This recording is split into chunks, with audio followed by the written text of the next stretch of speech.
Assalamualaikum warahmatullahi wabarakatuh. Bagaimana kabarnya antum-antum semua? Semoga baik-baik saja. Habib Abu Bakar bin Muhammad As-Saqqaf adalah salah satu cucu Nabi Muhammad. Beliau terlahir di Kampung Basuki, salah satu wilayah di kawasan Jawa Timur, tahun 1285 Hijriah. Ayahnya wafat di kota Gresik, sementara ia masih berumur kanak-kanak. Habib Abu Bakar bin Muhammad As-Saqqaf tumbuh besar dalam asuhan dan penjagaan yang sempurna. Cahaya kebaikan dan kewadian telah tampak dan terpancar dari kerut-kerut wajahnya, sampai-sampai di usianya ke-3 tahun mampu mengingat kembali peristiwa-peristiwa yang pernah terjadi pada dirinya. Semua itu tak lain karena power atau kekuatan dan kejernihan rohaninya, serta kesiapannya untuk menerima curahan anugerah dan pembuka tabir hati darinya. Tahun 1293 Hijriah, atas permintaan neneknya yang solehah, yaitu Syarifah Fatimah binti Abdullah, ibunda ayahnya, ia merantau ditemani oleh Al-Mukarram Muhammad Bazamul ke Hadramaut, meninggalkan tanah kelahirannya, Jawa. Dikala Habib Abu Bakar bin Muhammad As-Saqqaf akan sampai di kota Sewun, ia disambut di perbatasan kota oleh pamannya sekaligus gurunya, yakni Habib Abdullah bin Umar. Berikut para kerabat yang menyambutnya dan yang pertama kali dilantunkan oleh sang paman, yaitu Bait Ghazidah Habib Al-Arif Billah Syekh bin Umar bin Saqqaf, seorang yang paling alim di kala itu dan menjadi kebanggaan pada zamannya. Dan ketika telah sampai, beliau dicium dan dipeluk oleh pamannya. Tak enak menahan kegembiraan atas kedatangan sang keponakan dan melihat raut wajahnya yang memancarkan cahaya kewadian dan kebaikan. Berdalihlah air mata kebahagiaan sang paman membasahi pipinya. Perhatian dan didikan sang paman telah membuahkan hasil yang baik pada diri sang keponakan. Ia belajar kepada sang paman Habib Abdullah bin Umar ilmu fikih dan tasawuf. Sang paman pun suka membangunkannya pada akhir malam ketika masih berusia kanak-kanak guna menunaikan sholat tahajud bersama-sama. Habib Abu Bakar bin Muhammad As-Saqqaf mempunyai hubungan yang sangat kuat dalam menimba ilmu dari para ulama dan pemuka kota Hadramaut. Mereka telah mencurahkan perhatiannya kepada Habib Abu Bakar bin Muhammad As-Saqqaf. Maka dari itu Habib Abu Bakar bin Muhammad As-Saqqaf banyak menerima dan memperoleh ijazah dari mereka. Di antara para ulama terkemuka Hadramaut yang mencurahkan perhatiannya kepada beliau adalah Habib Ali bin Muhammad Al-Habsyi, seorang guru yang sepenuhnya mencurahkan perhatiannya kepada Habib Abu Bakar bin Muhammad As-Saqqaf. Habib Ali bin Muhammad Al-Habsyi telah menaruh perhatian kepada Habib Abu Bakar bin Muhammad As-Saqqaf semenjak masih berdomisili di Jawa sebelum meninggalkannya menuju Hadramaut. Habib Ali bin Muhammad Al-Habsyi berkata kepada salah seorang murid seniornya, "Perhatikanlah, mereka bertiga adalah para wali. Nama, khaliyah, dan magam kedudukan mereka sama. Yang pertama adalah penuntunku nanti di alam barzah. Ia adalah Qutbul Mal Habib Abu Bakar bin Abdullah Al-Idrus. Yang kedua, aku melihatnya ketika engkau masih kecil. Ia adalah Habib Ghauth Abu Bakar bin Abdullah Al-Attas.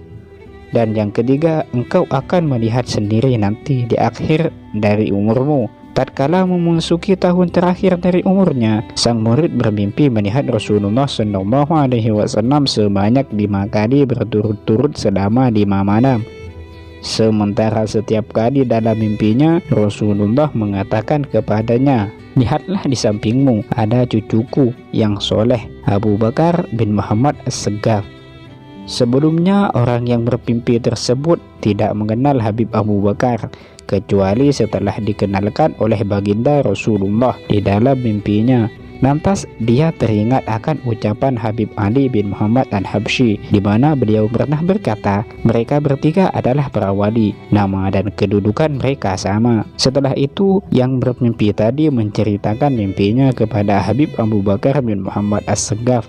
Tidak lama dari itu, beliau pun meninggal dunia. Habib Abu Bakar bin Muhammad As-Segaf mendapatkan perhatian khusus dan pengawasan yang istimewa dari gurunya Habib Ali bin Muhammad Al-Habsyi. Sampai-sampai Habib Ali sendiri yang meminangkan dan sekaligus menikahkannya. Sekaligus di antara para masyaikhnya adalah Habib Abdullah bin Umar As-Segaf, Habib Muhammad bin Idrus Al-Habsyi, juga Habib Abdul Qadir bin Ahmad bin Gudban.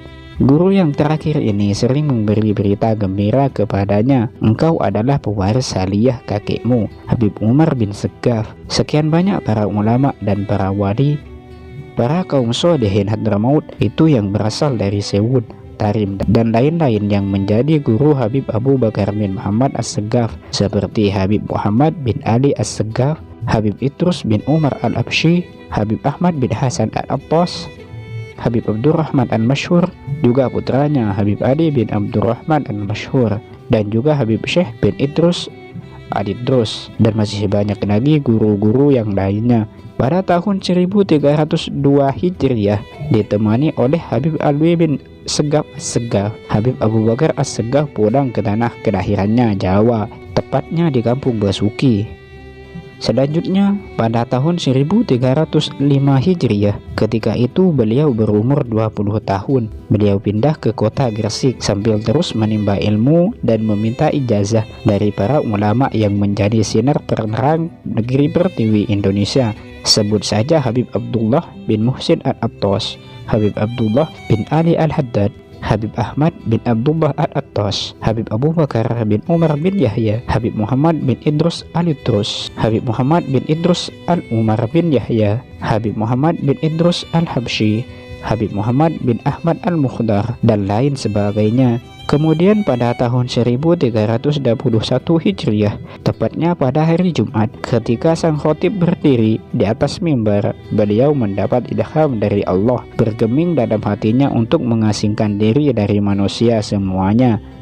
Terbukalah hatinya untuk melakukannya tersebut. Seketika setelah bergeming, ia keluar dari masjid jami tersebut menuju rumah kediamannya. Habib Abu Bakar bin Muhammad As-Segaf beruzlah atau khalwat, mengasingkan diri dari manusia selama 15 tahun bersimpuh di hadapan Ilahi Rabbi. Dan tatkala tiba saat Allah mengizinkan beliau untuk keluar dari khalwatnya, gurunya Habib Muhammad bin Idrus Al-Habsyi mendatanginya dan memberi isyarat kepadanya untuk mengakhiri masa khalwatnya tersebut. Habib Muhammad Al-Habsyi berkata, "Selama 3 hari kami bertawajuh dan memohon kepada Allah agar Abu Bakar bin Muhammad As-Segaf keluar dari khalwatnya." Lantas ia menggandeng Habib Abu Bakar As-Segaf dan mengeluarkannya dari khalwatnya. Kemudian masih ditemani Habib Muhammad Al-Habsyi, beliau menziarahi Habib Alwi bin Muhammad Hashim. Setelah itu meluncur ke kota Surabaya menuju kediaman Habib Abdullah bin Umar As-Segaf. Sambil menunjuk kepada Habib Abu Bakar bin Muhammad As-Segaf, Habib Muhammad bin Idrus Al-Habsyi memproklamirkan kepada para hadirin, "Ini Habib Abu Bakar bin Muhammad As-Segaf termasuk mutiara berharga dari simpanan keluarga Ba'alawi. Kami membukanya agar bisa menularkan manfaat bagi seluruh manusia." Setelah itu, ia membuka majelis taklim di rumahnya. Beliau menjadi pengayom bagi mereka yang berziarah, juga sebagai sentral atau tempat rujukan bagi semua golongan di seluruh penjuru. Siapapun yang mempunyai maksud kepadanya dengan dasar husnudzon, niscaya dia akan meraih keinginannya dalam waktu yang relatif singkat. Di rumahnya sendiri, Habib Abu Bakar bin Muhammad As-Segaf telah menghatamkan kitab Ihya Ulumuddin lebih dari 40 kali. Pada setiap kali hatam, beliau selalu menghidangkan jamuan yang istimewa. Habib Abu Bakar As-Segaf betul-betul memiliki ghirah atau antusias yang besar dalam menapaki aktivitas dan akhlak para asyraf atau pendahulunya. Terbukti dengan dibacanya dalam majelisnya sejarah dan kitab-kitab buah karya para asnafnya. Adapun magam atau kedudukan Habib Abu Bakar bin Muhammad As-Segaf telah mencapai tingkat siddiqiyah kubro. Hal itu telah diakui dari mereka yang hidup sezaman dengannya. Berikut ini adalah beberapa komentar dari mereka. Habib Muhammad bin Ahmad Al-Mukhdar berkata, "Demi fajar dan malam, yang 10 dan yang genap dan yang ganjil. Sesungguhnya Al-Akh Abu Bakar bin Muhammad As-Segaf adalah mutiara keluarga Segaf yang terus menggelinding magemnya, bahkan membumbung tinggi menyusul magem-magem para aslafnya. Habib Alwi bin Muhammad Al-Haddad berkata, sesungguhnya Habib Abu Bakar bin Muhammad As-Segaf adalah seorang qutbul ghaus, juga sebagai tempat turunnya pandangan rahmat Allah Subhanahu wa ta'ala. Habib Ali bin Abdurrahman Al-Habsyi pernah berkata, di rumah Habib Abu Bakar As-Segaf dikala dia membubuhkan tali urwah di antaranya dengan Habib Abu Bakar As-Segaf, pertemuan yang diwarnai dengan derai air mata. Habib Ali bin Abdurrahman Al-Habsyi berkata kepada para hadirin ketika itu, lihatlah kepada saudaraku fillah Habib Abu Bakar bin Muhammad As-Segaf, lihatlah dia, maka melihat kepadanya termasuk ibadah. Habib Husain bin Muhammad Al-Haddad berkata, sesungguhnya Habib Abu Bakar bin Muhammad As-Segaf adalah seorang khalifah. Ia adalah penguasa saat ini. Beliau telah berada pada magam asy-syuhud yang mampu menyaksikan atau mengetahui hakikat dari segala sesuatu. Ia berhak untuk dikatakan dia hanyalah seorang hamba yang kami berikan kepadanya. Diriwayatkan bahwa beliau mengalami suatu penyakit yang parah hingga tampak bekas hitam di dada beliau. Hal ini dikarenakan beliau adalah penyandang bala bagi umat manusia. Beliau berkata, apa yang kalian lihat menimpa diriku sebenarnya bukanlah musibah, itu adalah kenikmatan di atas kenikmatan. Aku merasakan kesenangan dan kelezatan dengannya. Sedangkan rintihan, keluhan yang kalian dengar dariku hanyalah sesuatu yang manusiawi, pengakuan atas kelemahanku dan kebutuhanku kepada Allah. Sekarang aku menikmati dua kesenangan, nikmat sabar dan syukur. Beliau juga berkata, saat aku sakit, Al-Mustafa Nabi Muhammad SAW datang menjengukku dan aku dalam keadaan sadar. Aku berpelukan dengan beliau di tempat ini sambil menunjuk ke tempat yang biasa beliau duduki. Sayyidina Al-Faqih Muqaddam juga pernah datang ke tempat ini setelah sholat asar dan aku dalam keadaan terjaga. Aku sedang duduk di atas sajadah. Tiba-tiba Sayyidina Al-Faqih Muqaddam datang diapit dua orang yang lain. Salah seorang di antara mereka berkata, kenalkah kau orang ini? Katanya seraya menunjuk orang yang di tengah. Tidak, jawabku. Beliau adalah kakekmu, Sayyidina Al-Faqih Muqaddam. Kata orang itu, para aulia bersepakat bahwa magam ijtima bertemu dengan Nabi Muhammad SAW dalam waktu terjaga adalah sebuah magam yang melampaui seluruh magam yang lain. Hal ini tidak lain adalah buah dari mutaba'ah zahir batin beliau terhadap sunnah-sunnah Nabi. Beliau juga pernah berkata, aku adalah ahlud durak. Barang siapa yang memohon pertolongan Allah melaluiku, maka dengan izin Allah aku akan membantunya.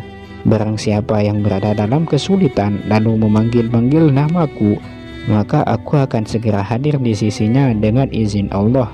Pada saat menjelang ajalnya, seringkali beliau berkata, aku bahagia untuk berjumpa dengan Allah. Maka sebelum keberangkatannya ke rahmatullah, beliau mencegah diri dari makan dan minum selama 15 hari. Namun hal itu tak mengurangi sedikit pun semangat ibadahnya kepada Allah. Setelah ajal kian dekat menghampirinya, diiringi kerinduan berjumpa dengan Kholiknya, Allah pun rindu bertemu dengannya. Maka beliau pasrahkan ruhnya yang suci kepada Tuhannya dalam keadaan ridha dan diridhoi. Di saat terakhir hayatnya, Habib Abu Bakar bin Muhammad As-Segaf melakukan puasa selama 15 hari. Beliau wafat pada hari Ahad malam Senin hari ke-17 di bulan Dzulhijjah tahun 1376 Hijriah dalam usia 91 tahun dan dimakamkan di pemakaman Masjid Jami Alun-Alun Gresik, Jawa Timur. Sekedar cerita, ada cerita yang sangat menakjubkan tentang beliau. Saat semua penduduk kota Gresik sepi mensolati jenazah beliau, ada seseorang bapak-bapak membeli daging kambing di pasar Gresik. Kemudian bapak itu bertanya kepada sang penjual daging, Pak, "Mengapa pasar ini sepi dan engkau terlihat tergesa-gesa?" Tanyanya. "Itu Pak, Habib Abu Bakar wafat. Sekarang waktunya mensolatkan beliau. Ayo ke sana," jawab sang penjual daging sambil mengajak bapak tadi. Bapak pembeli daging langsung berangkat ke Masjid Jami untuk ikut serta mensolati beliau sambil membawa bungkusan daging. Saat akan diangkat, jenazah beliau terlihat sama sekali tidak terangkat dan ratusan ribu orang pun heran. Alhamdulillah, putra dan Duriyah Habib Abu Bakar ingat bahwa Habib Abu Bakar bin Muhammad As-Segaf senang dibacakan sholawat Nabi. Ribuan penayat pun bersama membaca sholawat. Subhanallah, jenazah beliau naik ke atas dan berjalan dengan sendirinya tanpa ada yang mengangkat. Yang menakjubkan lagi, bapak yang ikut mensolatkan beliau itu pula, dan daging yang dia beli di pasar pun dimasak. Namun anehnya, tatkala dimasak, daging tersebut masih saja mentah, tidak bisa matang, dan bahkan digoreng pun tidak bisa. Si bapak tadi pun kemudian menangis menceritakan kejadian daging itu. Para ulama atau santri Habib Abu Bakar bercerita, Habib Abu Bakar pernah dawuh bahwa siapa yang kelak ikut menyolati jenazahku, maka aku tidak akan terkena panasnya api neraka dan api dunia. Si bapak menangis terseduh, tak menyangka daging yang ikut menjadi saksi mensolati Habib Abu Bakar As-Segaf tidak bisa terkena api dunia. Si bapak tadi pun menangis terseduh-seduh. Cerita lainnya adalah pada suatu hari ada seorang tukang becak yang sedang dalam kesulitan, sebut saja namanya Pak Imam. Selesai sholat subuh, Pak Imam langsung memangkal di tempat perjuangannya mengayuh becak, berharap segera ada rezeki datang. Pak Imam terus tergiang pesan istrinya bahwa hari ini jatuh tempo bayar hutangnya dan bayar sekolah anaknya. Tiba-tiba datanglah Habib Abu Bakar bin Muhammad As-Segaf dan langsung naik ke atas becak Pak Imam tadi. Tanpa sepatah kata pun, Habib Abu Bakar sambil menunjuk arah dengan jemarinya yang menandakan bahwa beliau minta diantarkan ke arah tersebut. Pak Imam termasuk sosok tukang becak yang sangat cinta pada Habib. Dengan sangat bahagia, Pak Imam segera mengayuh becak tadi sesuai petunjuk Habib Abu Bakar. Di tengah mengayuh becaknya, Pak Imam ingat kebiasaan Habib Abu Bakar dalam merokok. Uang seadanya pun yang berada di sakunya diberikan rokok untuk Habib Abu Bakar. Wujud penghormatan Pak Imam kepada cucu Rasulullah. Padahal uang itu adalah uang terakhir yang ada di sakunya yang mau digunakan untuk sarapan. Tapi kecintaannya kepada cucu Rasulullah tak bisa dibendung lagi. Perjalanan pun dilanjutkan. Tiba-tiba ada mobil yang menyalip dan memberhentikan becak Pak Imam tadi, hingga membuat Pak Imam kaget dan sangat khawatir karena Pak Imam baru membawakan Habib Abu Bakar. Kemudian 5 orang bersorban dan bergamis turun dari mobil tersebut. Mereka mengucapkan salam dan mencium tangan Habib Abu Bakar. Salah satu dari rombongan itu juga mengeluarkan amplop tebal dan memberikannya kepada Pak Imam, hingga membuat Pak Imam ragu dan kaget. Pak Imam merasa bingung seolah-olah sedang berada dalam mimpi. "Pak, terimalah amplop ini, jangan ragu, ini rezeki Bapak. Bapak sangat membutuhkannya," tegasnya. Habib Abu Bakar seketika turun dari becak itu dan memberikan kepada Pak Imam agar menerima amplop tadi. Habib Abu Bakar lalu pergi dengan jalan kaki tanpa sepatah kata pun. Pak Imam bergetar tubuhnya sambil berlinang air mata tangis, wujud syukur kepada Allah. Dengan cinta para zuriyah baginda Nabi Muhammad. Dari kisah yang terakhir ini, bahwa begitu pentingnya kita mencintai cucu beliau Nabi Muhammad SAW, karena bagaimanapun juga kita membutuhkan syafaat dari Nabi Muhammad, sedangkan sang cucu adalah salah satu jembatan untuk kita bisa meraih syafaat Nabi Muhammad. Tanpa melalui cucu Nabi Muhammad, kita tidak bisa memperoleh syafaat dari Nabi Muhammad. Maka dari itu, cintailah habaib, hormatilah syara'if atau para syarifah, jangan sampai mencelanya, karena jika itu terjadi maka pupuslah harapan kita untuk mendapatkan syafaat dari Nabi Muhammad. Sekian dari kami, sampai jumpa di video selanjutnya. Jangan lupa subscribe, like, and share jika video ini bermanfaat. Assalamualaikum warahmatullahi wabarakatuh.